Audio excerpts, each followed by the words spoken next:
Have you ever really stopped to think about what you're made of? I mean, really. It sounds kind of weird, but you're mostly water. It's true. And inside every single one of us is this complex, hidden world of fluid, a kind of inner ocean that's always moving, always changing.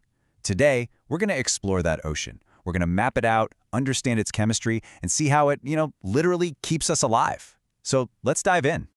So check this out. This is the big picture. Around 60% of your body isn't solid stuff like bone or muscle. It's just water. That is a ton when you think about it. And that brings up a huge question, which is what we're going to tackle in this explainer. Where is all this water, and what is it actually doing? I can tell you, it's not just sloshing around in there like a big water bottle. All right, so the first thing we have to get our heads around is that this inner ocean is divided. It's not one big body of water. It's separated into these really distinct territories, or compartments. Think of it like you're mapping a brand new continent. First, you got to figure out the major land masses before you can zoom in on the details. And here they are, those two major worlds. First up, you've got intracellular fluid, which we just call ICF. This is all the water that's inside your trillions of cells. And look at that, it makes up a whopping 28 liters in an average person. The other world is the extracellular fluid, or ECF. That's all the water outside your cells. It's smaller, but still a really crucial 14 liters.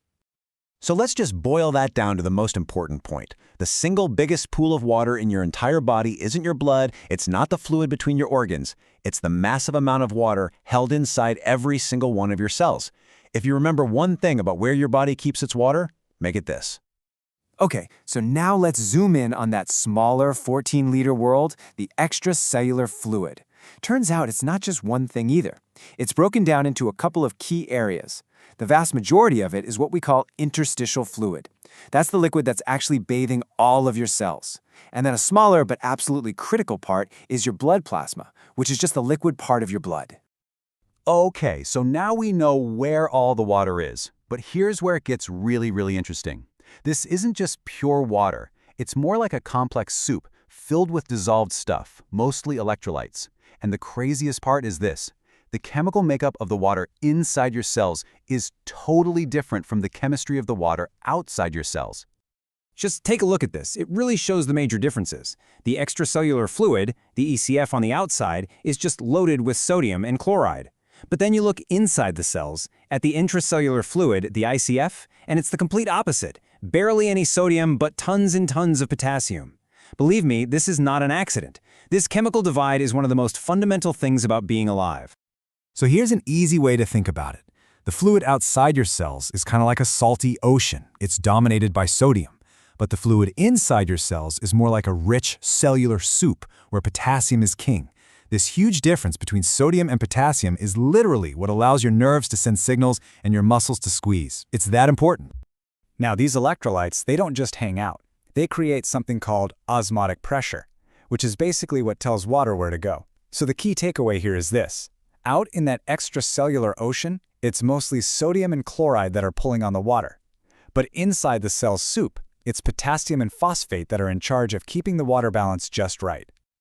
All right, so we've mapped the territories, we know their chemistry, but how do things actually get from one place to another? The system is anything but static. It's a world of constant currents and tides, with water and all this other stuff moving across cell membranes every single second of your life.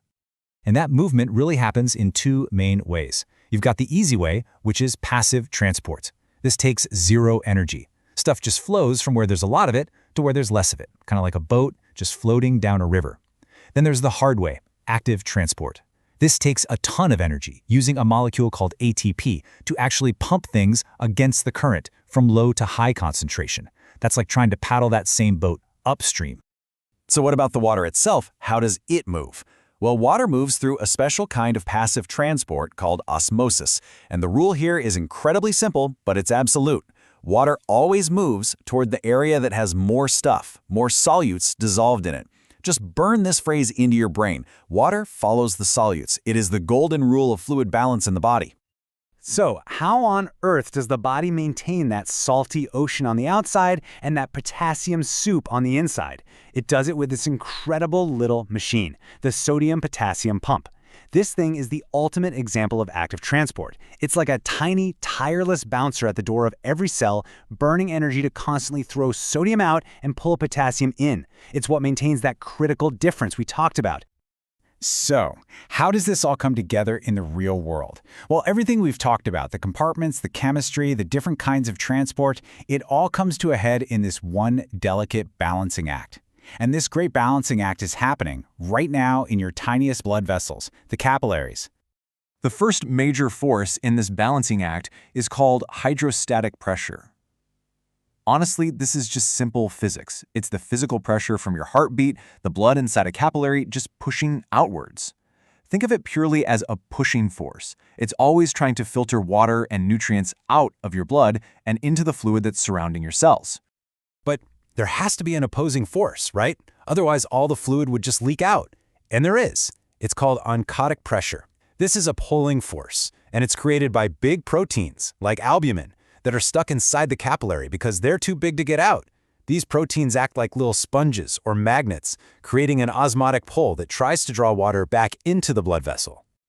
So everywhere in your body, at every single moment, you have this constant tug-of-war going on. You've got hydrostatic pressure pushing fluid out, and you've got oncotic pressure pulling fluid back in. And it's this beautiful, delicate equilibrium between the two that allows your tissues to get all the nutrients they need without either drying out or swelling up with fluid. It's the great balancing act, right there in action. And all of that brings us to our final thought. This entire amazing, intricate system, this inner ocean of ours, it all depends on maintaining a perfect balance. You need the right amount of water, the right concentration of electrolytes, and that perfect balance of pushing and pulling forces. So the real question to leave you with is, what happens when any little part of this delicate system gets disrupted?